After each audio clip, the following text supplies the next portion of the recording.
Hey guys, this is Mectojic. Welcome back to another episode of the Translucent Plastics Archive. Today I've got to show you a Pismo PowerBook G3. Now you might be wondering, what's translucent about this? Well, to be honest with you, not very much, but there is a few things that I wanted to note that are of interest, and most people don't talk about this on YouTube. I don't think anyone has even mentioned some of the facts I've got to share with you today. So, what are they? First off, the Pismo PowerBook is obviously an evolution of the G3 Wall Street PowerBook, and it's the direct successor, I should say, to the Lombard PowerBook G3, which basically has almost an identical design, though it's not exactly identical, and I'm going to show you what is different about it. First off, let's just talk about the similarities with the Lombard G3, because they're essentially the same in many ways, design-wise, that is. You have these black sides with the same kind of curviness, the white logo, no rainbow logo anymore on these machines, just a white logo up the top, actually. You have it on the top of the machine up here.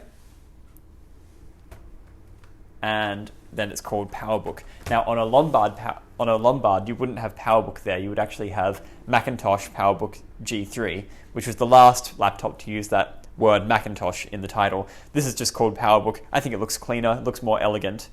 Now, the translucent aspect is obviously most seen in the keyboard. The keyboard is actually translucent brown, which is not the nicest color. I think Apple called it bronze, a bronze keyboard. So it's not a bad design, but but it does keep that translucent look, which is shared with the iBook G3, of course. If I just get out my example of an iBook G3, though it's a little bit yellowed on my one, you can see that it's the exact same color, scheme, essentially just a recolored version of the iBook. It's quite clear. You can quite obviously see through it to the scissor switch underneath. The power button is also translucent, of course, and the button is a little bit brown, but it's not. I wouldn't call that translucent. There is one more translucent aspect, which is actually this latch, which you can probably see if I just get my camera focused. There you are.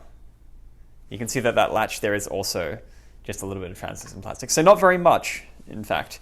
Looking at the back of the machine, obviously you get your specs and things written out as normal here, and some licensing, whatever the stuff is there. I don't even know what it's called. But there's a major difference with this compared to the Lombard, and most people don't realize this, but there is an aesthetic difference which you can immediately tell. If you're looking on eBay or something, you can tell what's a Lombard or a Pismo just immediately based on this. Because on the Lombard PowerBooks, you actually have the holographic on this logo here, on this sticker. There should be a sticker there rather than just being printed onto the plastic. You actually get a holographic, which is a graphite color. It looks exactly like, and in fact, I'll go get my example of it. It looks exactly like the translucent holographic on the back of the graphite keyboard, this one here. So that kind of sticker color. You get that on the back of the PowerBook on the Lombard, but not on the Pismo.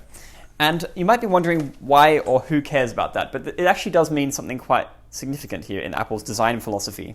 You see, from this point onwards, this was released in February 2000, and from this point onward, Apple would stop using holographic stickers on their devices. They would prefer to print something straight into the plastic. I think they saw that as a more elegant solution. Computer companies for years, since the 90s and 80s, had been putting stickers onto their computers to talk about the specs or other things like Intel inside, like Intel would do.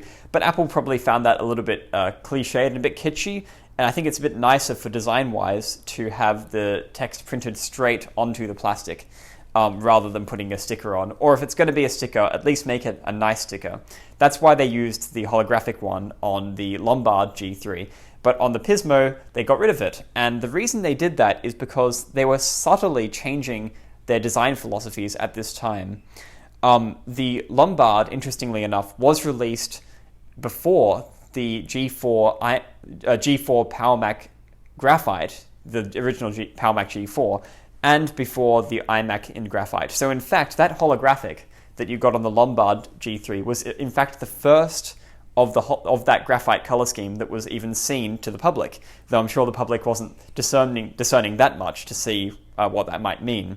But it is interesting that holographic appeared there in May of 1999 with the Lombard, it continued through to the PowerMac G4 and to the iMac G3, of course, with the keyboard, which you can see here.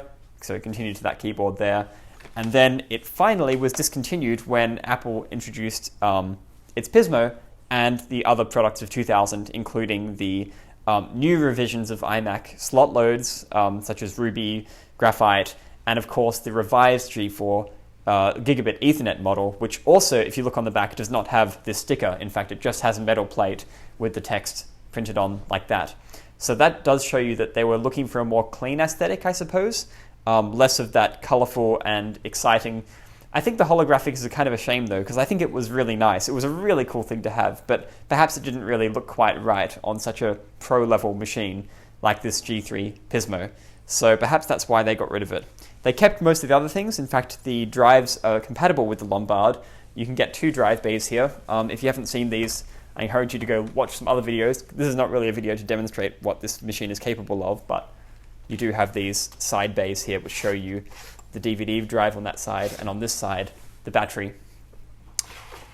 It's a really nice machine. On the side there you have the card bus slot, of course, card bus, and you've got on the back your I/O, which you can see there.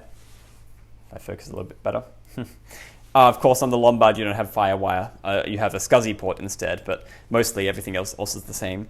The Pismo is a lot faster than the Lombard because the Lombard was kind of not quite a New World Mac. It was New World but had Old World features, whereas this one is fully New World. It's AGP, it's snappy, it has FireWire target disk mode, all those things that you would expect. And that's probably why a lot of people really value these Pismos, including the fact that you can upgrade them so easily. RAM, 1 gigabyte, airport card, which the Lombard also couldn't do. It couldn't do airport. You can also put an SSD in. You can upgrade the drives from DVD. I think you could get DVD-Rs. You could get double batteries. You could get, obviously, the RAM upgrade, which I already mentioned.